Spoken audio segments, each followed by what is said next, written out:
Vea, Paula, a propósito de este tema de la Corporación Rosa Blanca, Lorena Murcia acaba de poner este Twitter, dice, acaban de intentar matarme cerca a mi casa, con el escolta dentro del carro y no reaccionó. He recibido muchas amenazas, pero yo estoy con Dios y lo de hoy fue una muestra de misericordia de parte de Jesús. Nos venían siguiendo, esto solo me da más fuerzas aún para seguir. Ella se llama Lorena Murcia, de Corporación Rosa Blanca. Acaba de pasar, hace nada. Pues mire, creo que hay relación entre lo que les estábamos contando a los televidentes acerca de lo que está pasando con los líderes sociales en todo el territorio nacional y esto que usted nos está contando, porque tiene que ver con una mujer que hace parte de todo este proceso de reinserción a la vida civil después de los acuerdos de paz, donde el tema de seguridad, Mauricio, no está funcionando muy bien, sigue siendo un tema preocupante y doloroso para el país. Y veíamos en los informes cómo el gobierno muestra los resultados de lo que ha hecho y los resultados que ha obtenido. Sin embargo, sigue quedando sobre la mesa el tema de qué tanto se está haciendo en materia de inteligencia preventiva antes de que pasen los atentados y no solamente después para capturar a los responsables. También se llama mucho la atención en qué se puede hacer para ir un poquito más allá de carros blindados, de escoltas que por supuesto sirven, pero aquí hay que tener en cuenta que la coyuntura es grandísima, lo decía la propia Francia Márquez, que fue la víctima del último atentado. Mire, hay amenazas que me llegan de la guerrilla, hay amenazas que me llegan de las Águilas Negras, hay amenazas que me llegan de los rastrojos, entonces como que hay tantos actores involucrados que tampoco es fácil abordar la problemática. La situación es muy compleja, como usted bien lo dice, pero yo quiero sumarle más elementos. Nosotros en las últimas 3 o 4 semanas hemos registrado en este noticiero fenómenos de violencia masiva contra, hoy, líderes sociales, varias veces líderes sociales en el pasado, pero hoy lo hemos convertido en un tema central en la discusión pública a partir del atentado a Francia Márquez. Líderes sociales, número 1. Los excombatientes de las FARC, número 2. Número 3, no líderes sociales, pero sí líderes políticos que están tratando de optar para las elecciones regionales de final de este año, de octubre de este año, también con altos niveles de violencia. Les voy a dar cifras así por encima, ustedes ya están hartos de oír números, pero en este sentido yo creo que es muy relevante decir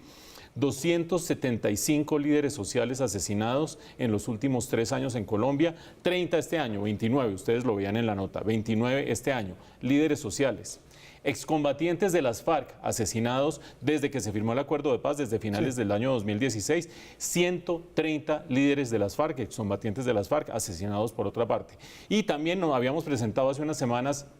un informe de la Fundación Paz y Reconciliación también que contabilizaba personas que estaban alrededor de movimientos políticos optando para elecciones regionales y en ese caso identificaba 80 asesinados en 5 meses. Es decir, aquí hay violencia en las regiones a todos los niveles y desde todos los lados. Por supuesto, la principal pregunta es ¿por qué los matan y quiénes están detrás? Y quizás habría que responder las preguntas en ese orden. En gran medida no hay información, en algunos casos hay mejor información que otras, aquí hay fuentes oficiales como son la Oficina de Derechos Humanos de Naciones Unidas, la misma Fiscalía, la Defensoría del Pueblo, la Agencia de Reincorporación, es decir, aquí no son unos mamertos lanzando unos números y otros diciendo no sé qué, hay fuentes oficiales que permiten más o menos visualizar qué es lo que está pasando. Parece haber 2 grandes causas en todo esto. La primera de ellas, el conflicto por el control de la tierra. Y ahí estamos hablando no solamente del narcotráfico tratando de hacerse a la tierra, no solamente de los grupos armados organizados, ustedes los vieron, los Pelusos, el Clan del Golfo, disidencias de las FARC, ELN, para agarrar los territorios que dejaron las desmovilizadas FARC y hacerse a la delincuencia que hay allí, sino además en muchos casos minería ilegal, como parece ser el caso del norte del Cauca, en muchos de los casos que los líderes de las negritudes que fueron contra los que hubo atentados este fin de semana estaban involucrados. En esos casos también hay un agente ilegal que está tratando de hacerse a tierras, que es el caso de la minería. En el caso, por supuesto, de los líderes sociales hay un componente político, no se sabe en qué proporción, y es por hacer parte de movimientos de protesta contra el gobierno en alguna medida. En el caso de los excombatientes de las FARC, ustedes dirán, pues claro, es que salieron otra vez a delinquir y entonces ahí están pintados, o habrá otros de ustedes que dirán, es que los están acabando de manera sistemática por haber sido miembros de las FARC. Parece que hay de lo uno, parece que hay de lo otro y parece que hay también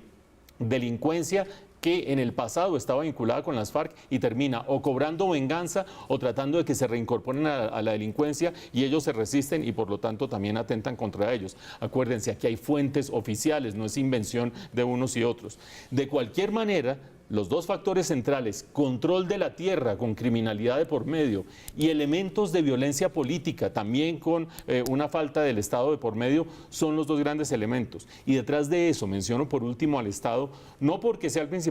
el principal responsable, ni mucho menos, sino porque el Estado ha brillado por su ausencia en el control territorial, que sería justamente el que impediría todo esto, y además por hacer y cometer errores como el que cometió el ministro de la Defensa la semana pasada, cuando salió en primera instancia, después de que fue asesinado un exmiliciano de las FARC, a decir, eso fue en un forcejeo, y después cuando el general Villegas, el general que estaba a cargo de la Fuerza Vulcano,